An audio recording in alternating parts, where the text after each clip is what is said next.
Right, we're going to fit some plastic angle on this window frame. This is the plastic angle. Now you see I've shaped the ends of this one. We'll get round to that in a minute and I'll explain that. It's just white and we haven't put the adhesive on it yet. Now what we're going to do is cut them to length. I won't cut them, I've already cut them, but I'll show you how to do that. It's very simple. Once they've been cut, they're going to fit onto the window frame in such a way that they create a new plastic surface on the inside. We're going to ignore this as if that's covered up with plaster, or it's covered up with mouldings, that kind of thing, or even the staff bead is just in such a bad location.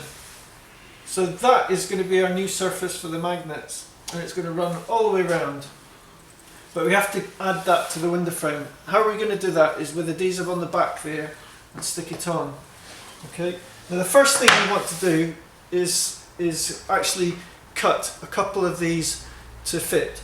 Now we always use the verticals first, so that has been cut to fit top to bottom there. So all the way down there. Just measure it and then cut a piece to length. And measure the other side. It's almost always going to be exactly the same, but it's always worth checking. And then you'll need one cut to length to fit exactly top to bottom within those two surfaces. Now as you can see, I'm putting it inside the rebate on this one. You do have the option of fitting it that way around, but in this case I'm going to set it that way around. Okay, so that's the first thing you want to do. You just want to cut them to length. Now you see that red tape on the back, that's because I've put the adhesive on that already, and likewise on that one. But I'll show you how I'm going to do that. This one hasn't got the adhesive on it yet. So the adhesive comes on when it's supplied to you like this, then you just basically peel that off. I would wipe that clean with a clean cloth and some methylated spirits first. So methylated spirits or isopropan 1-ol alcohol cleaner. So basically I've peeled that off the end like sellotape, and I'm going to keep it quite close to that edge there. Quite close to that edge. It can be slightly further back, so there's about 1 millimetre off that front edge.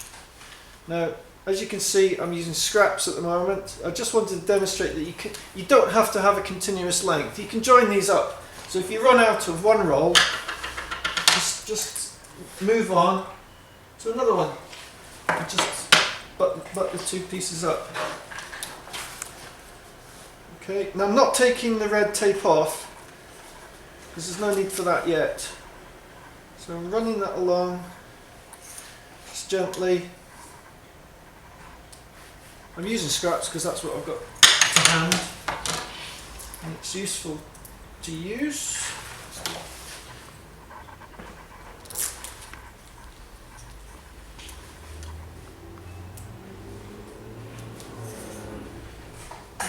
You should probably do this on the bench if you're holding a big roll of this stuff, because it's at the moment it's easy to manhandle.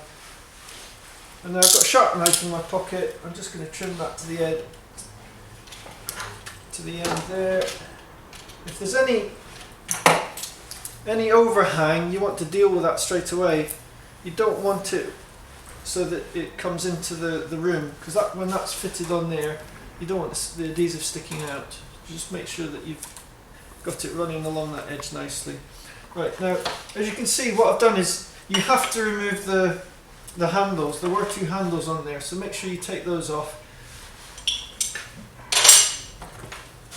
So you cut those ones. Those are the important first step. Having put the adhesive on, I'm now going to just peel the end of that film off. You can do the whole length. It's just preference.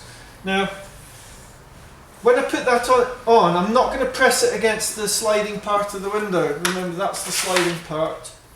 And if it rubs on there, that's not doing you any favours. So make sure there's a gap.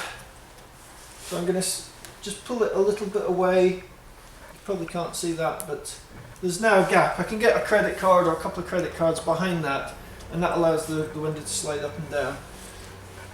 Okay, so you can do it visually because there's usually a line to follow on the woodwork itself. And I've peeled that back, I've pressed it on. Just pressing it on gently as I peel that away.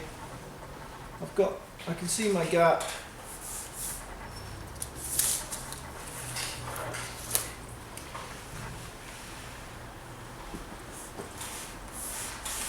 Now that's stuck on. They're just to say that these don't have to be a precise fit. They can be slightly undersized, so they can rock a little bit up and down. And you'll see why in a minute. But what you don't want to do is have a really tight fit that you have to bend into position. So that's no good. That will get worse on a really sunny day. Now I'm going to fit the other side.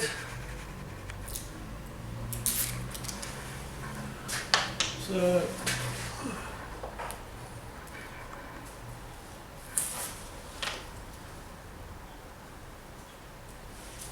if these fall off, it's because we're actually sticking this onto masking tape, so that if we have to do this video again, we can just take it all off. But once these are on, they're absolutely on, except for the fact that there's masking tape there on this occasion, but you wouldn't be doing that. So that now is permanently on, and I'm pressing it with my fingers. You can use a roller, you can actually get a piece of wood. Imagine that was a square piece of wood. And you can run that up and down, just pressing hard so that the adhesive's really stuck on. Now, the next thing is to do across the bottom and across the top. Now, I mentioned these can be slightly short because when you put them on, they'll cover up any gaps. We'll start at the bottom. What I've done, I'm going to have to trim this in a second, so we'll switch the camera off so I can do that. But basically, I have notched the back of that out, so that it's got that.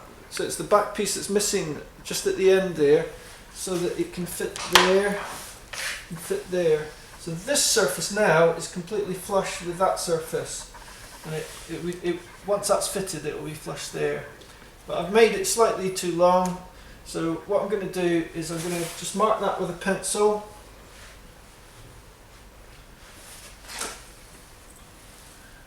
In this case, I'm going to mark both ends a little bit.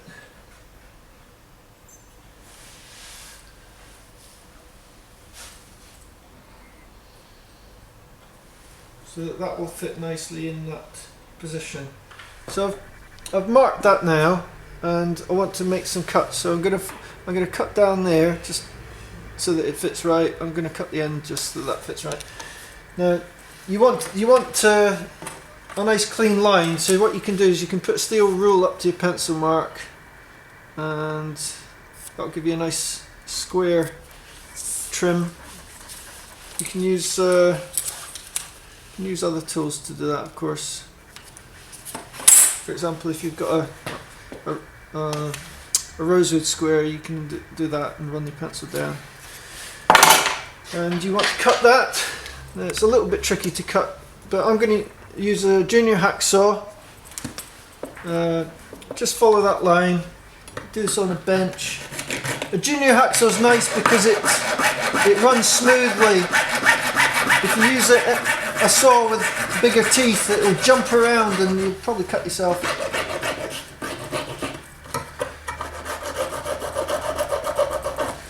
So I've followed that line. Now I've also got a file. Now you can see it's quite a large file, but they're not expensive, and it's got a nice square edge. And you can work quite gently. There's no brute force here. No brute force at all. I'd probably do this on a bench, but I think I'd be out of camera shot if I did that. And just rub the ends off. Also, a sharp knife comes in handy just to scratch the edges and get rid of any burr. I'm going to have to do the other end in a sec. I'll just do the edge of that. So, can't do this in front of the camera.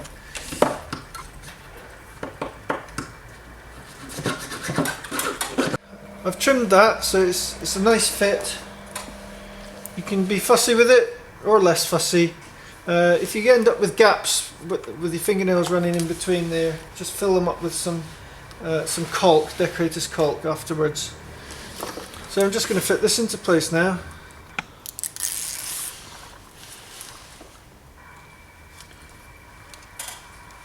Just remember you need a bit of a gap, but you want these bits flush here.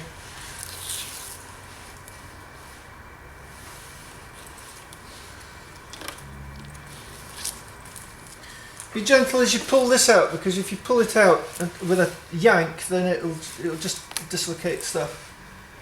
So that's nice and flush. Press it all down. And apart from maybe a little bit of caulk, if you want to tidy it up, that's actually ready for the panel to go on. Except of course, you got one to go on the top. So that one would fit on the top. Now I just mentioned that these will cover up any shortcomings at the bottom corners, because you might have cut those just slightly short. They'll just actually mask the gaps, so that's not an issue. And then basically, oh, there's one more thing. Of course, check that will slide up and down behind it. But if you're doing two panels, a top panel and a bottom panel, then you'll have to have a bridging piece. Now we're not using timber for a bridging piece here, we're using a flat piece of plastic. It's the same stuff, but it just doesn't come round with an L shape. And that's been cut to length to fit between there and there. I've got 4 or 5 mil clearance there, 4 or 5 millimeter clearance the other side, and peel the red stuff back, fit it flush across that top edge, press it on. I've got gaps either end, slightly too much gap at one end. Press that on. It's not sticking to the masking tape, but if I press it hard enough it'll stay there for now, because I've put masking tape on the painted surface. Now that is now flush with that, so we can put a panel all the way around and a top panel all the way around as well. And we're done.